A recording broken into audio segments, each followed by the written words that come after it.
Check, check. Thank you. Once again, good morning and thank you. I think while I was just sitting and as the time getting closer to the sermon's preaching, right, my heart was started pounding. But Akash really made me get over that up to some extent. Right. All right. Okay. Before we look at the PPT, right, which I just would like to share something about one of the Sunday service that happened somewhere.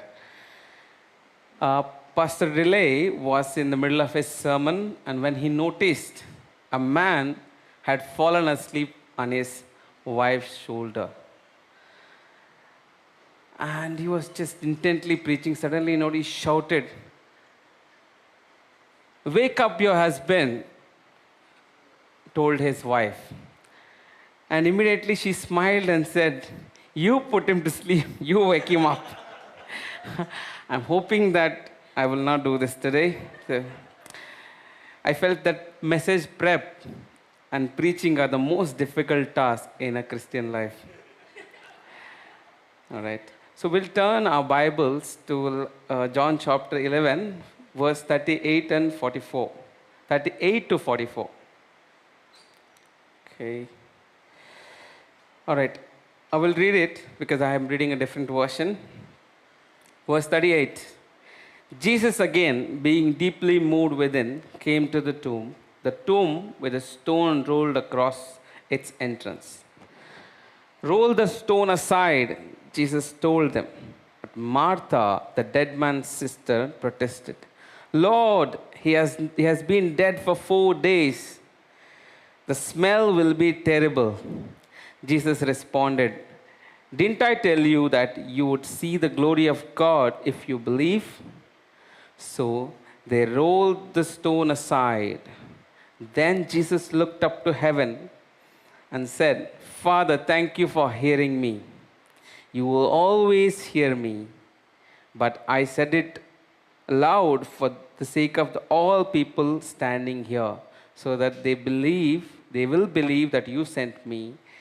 Then Jesus shouted, "Lazarus, come out!" And then the dead man came out, and his hands and feet bound in grave clothes, his face wrapped in a headcloth. Jesus told them, "Unwrap him and let him go." Right? My sermon is based on this story, and I think it is completely based on Ken and J. John sermon, and 4 takeaways that I am looking at. Before that, we would look at the map where the events took place. The events took place in a place named called Bethany, which is not far from Jerusalem, where Christ usually lodged when he came up to the feast. And he is likely to be the guest for Martha, Mary, and Lazarus whenever he came over to Jerusalem, right? And so, just looking at this, the word Lazarus is derived from Eliezer, meaning God has helped. And the story of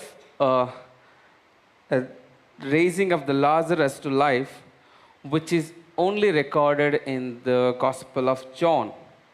And I'm not sure, interestingly, only John the Elder puts it. Some scholars say that they did not do that recording in the Matthew, Luke, and other Gospels because of confidentiality till Lazarus' second death. Right. Okay. One common thread you normally notice in every passage where Jesus involved his ministry, and the most integral part will be the women, be it miracles or life lessons.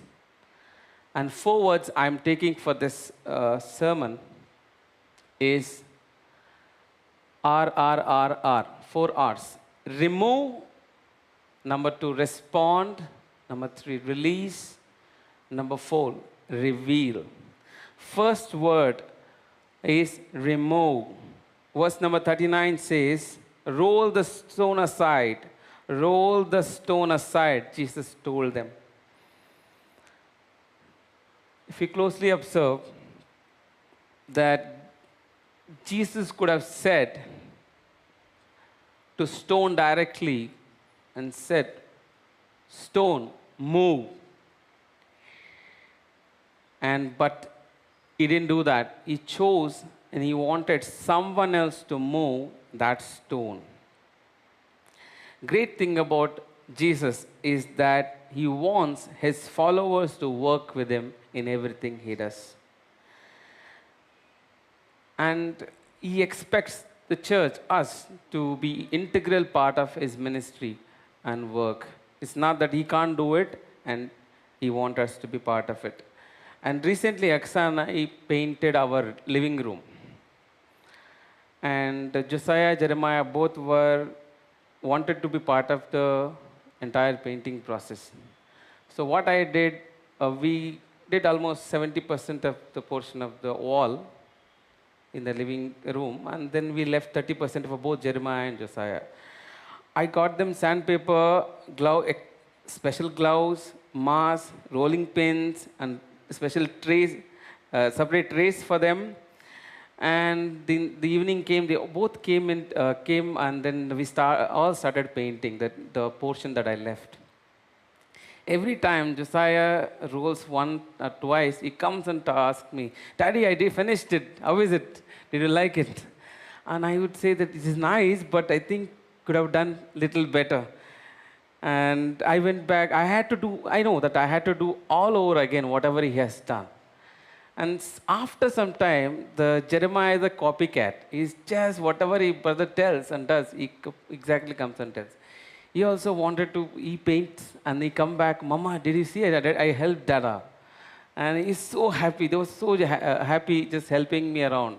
And I know they're not doing a good job. I definitely knew that. And I had to redo everything. But the joy that comes when these boys are around and helping me is really fills my heart and makes my day.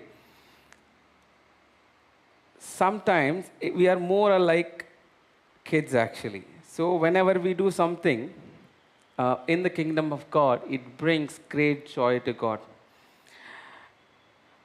But when I'm actually no different from these two kids, and whenever I get my new car, or I get a new job, or I get a new pay rise, immediately I send one text to one person in the entire church. You would have guessed it. It's not that I want to show off. Actually, I want to tell this one person that all that I'm doing in the journey that is grooming me, right? So I just wanted to share that all that I have. I think it's more like, I think it definitely brings joy to Pastor Ashokana whenever I send. I'm not sure other way around, but yeah, that's what I think. And the responsibility of rolling stone aside was given to us, just given to the people.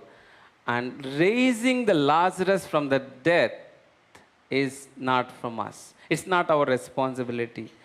And we don't have to make things happen. All we have to do is obey and do. Just roll the stone aside. But Arti said, no. Martha said, no, Lord, don't do it. And I have an advice for you. It's been 4 days that the smell will be terrible. Don't even think of it. And what you're doing will really will be ashamed of what you're doing and think people will just make fun of us.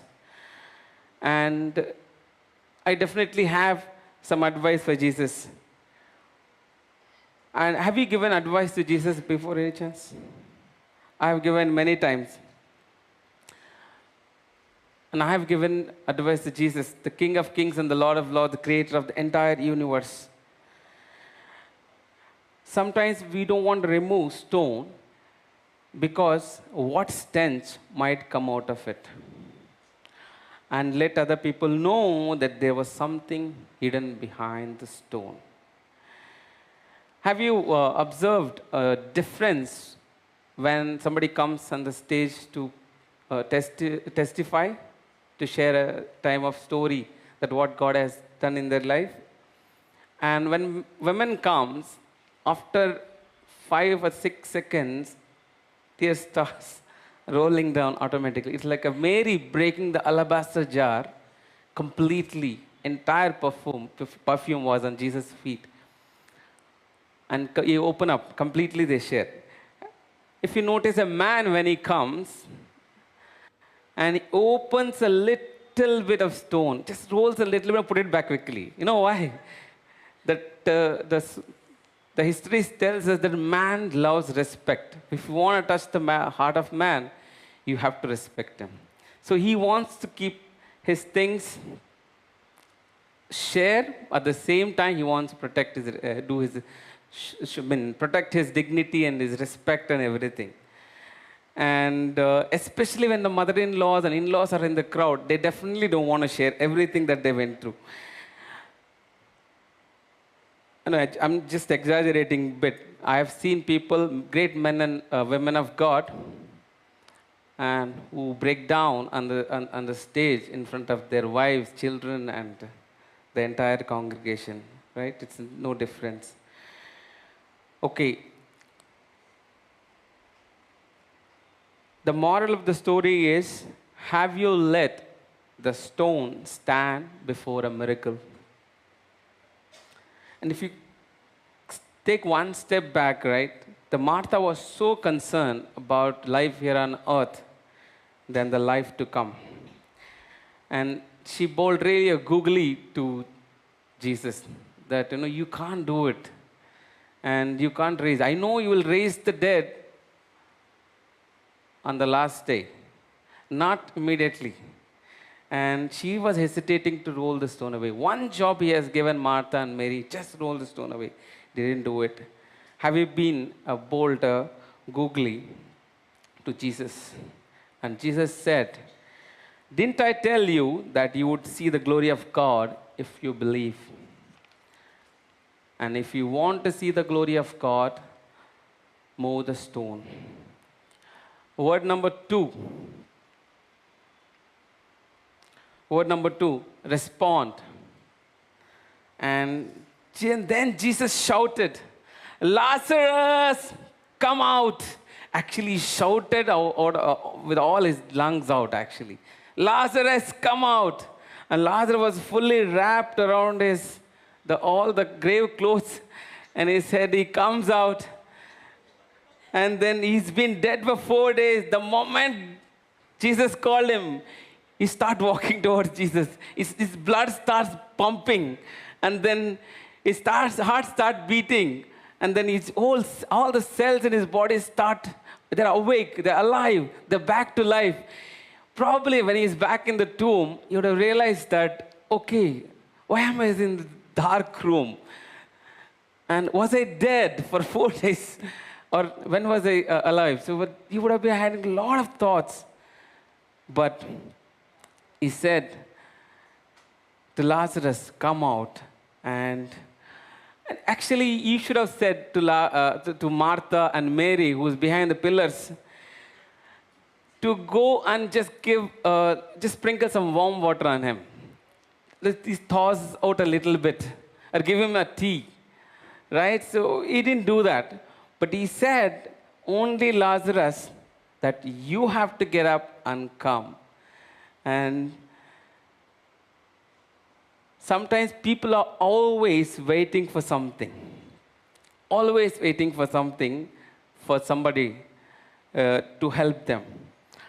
And Samuel responded, here I am. Moses heard God's call from a burning bush. And he responded, here I am. Abraham responded and said, here I am, when God called him to test him and sacrificing Isaac. Isaiah said, here I am, in response to Lord's voice. And Ananias said, here I am, in response to the vision that he received. God said to Sreeram, here I am. No, when God said to Sreeram when he was in darkness, And Sreeram said, here I am. And there was a time in my life, I was on my way, I was on my road to suicide, and felt everything around me was dead. And out of the dark life that I would always just go into the closed room and always not sleep and just had sleepless nights. So many days it's been like, Jesus said, come out. And I really came out like a Lazarus. So came out from the grave clothes. And once I just said, Lord, you rescued me from the dark pit for my past life. I want to die for you. I'm willing to die for you. Lay down my life for you, I said. Jesus said, no, don't do that. I've already died for you. All you have to do is live for me and show that He lives in me.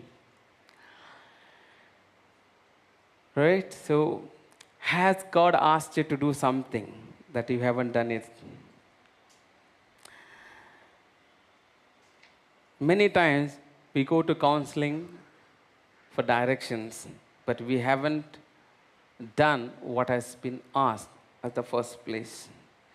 If you closely observe, as I said, that Martha was so concerned about things here on earth than things to come.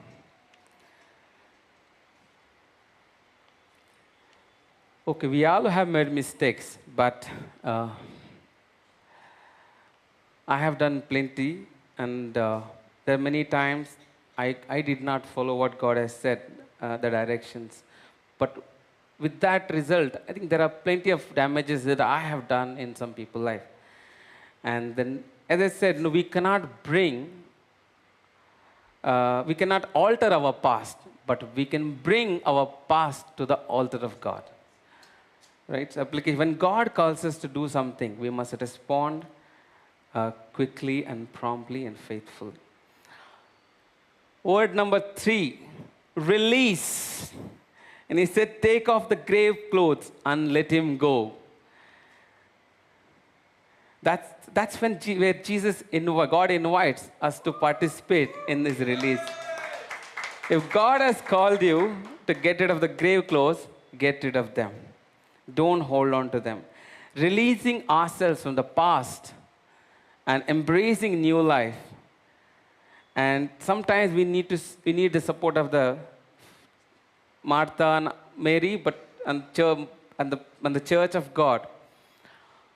But yes, most of the time, God helps us to release from our past grave clothes. Please be seated. Thank you.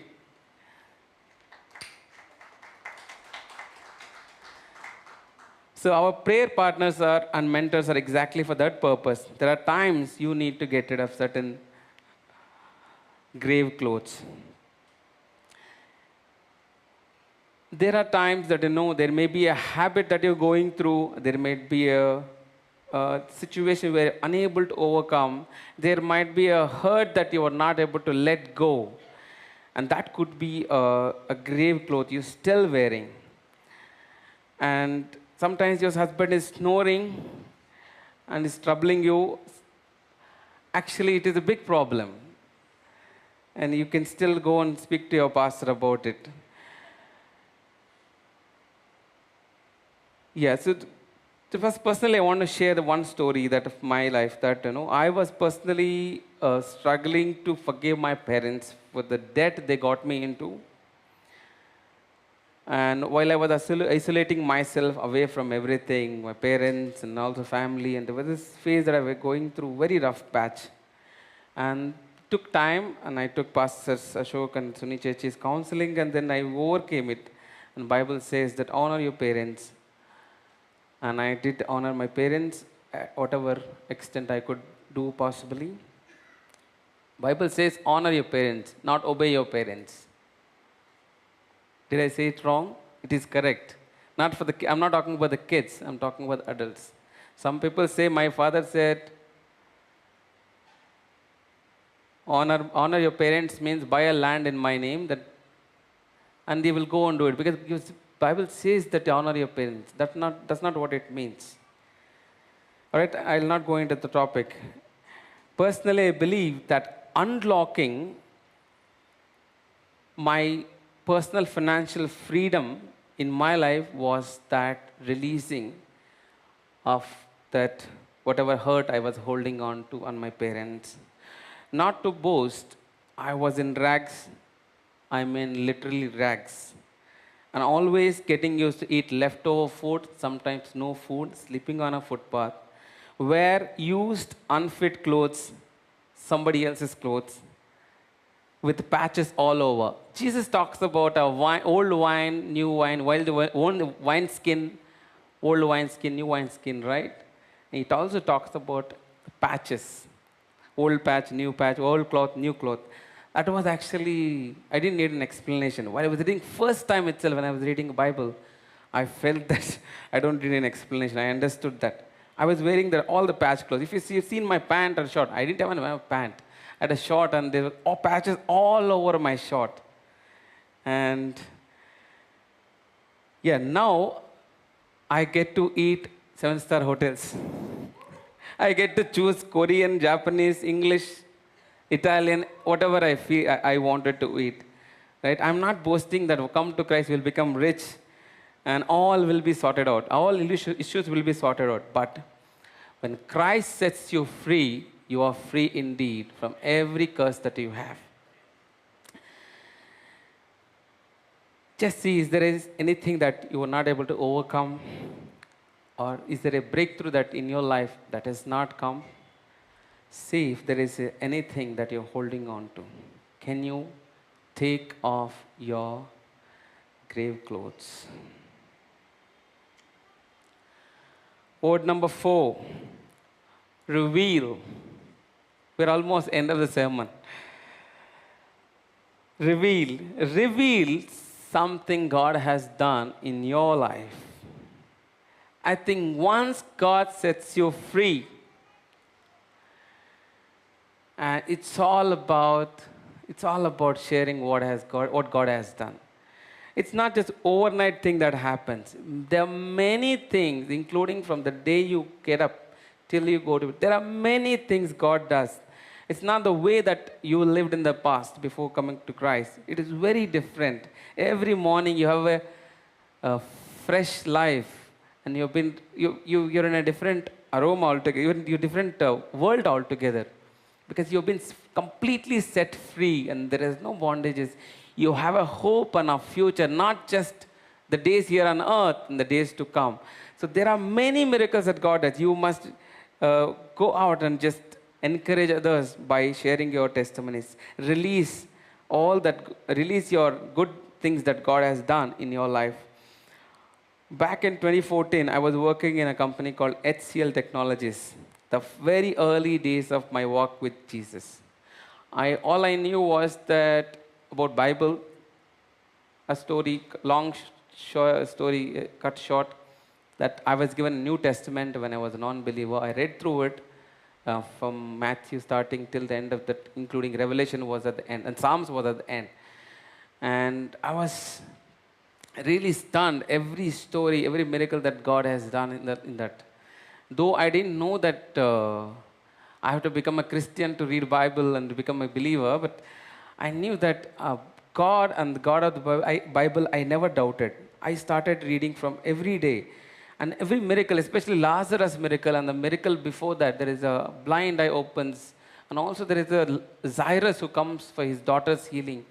Those stories really just went deep into my heart.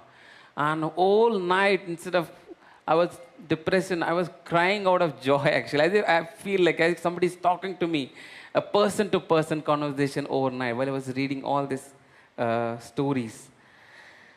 Once I want to say that coming back to the HCL story that I want to share is that I was afternoons, every afternoon I used to go to a prayer place where there was separate allotted car parking.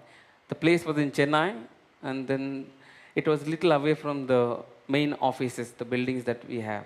It's a very tall building. And since I was very shy to share anything and talk and pray and talk about anything, I used to go up and in the parking lot and pray. Nobody would disturb. And every afternoon before lunch and after lunch, I used to go.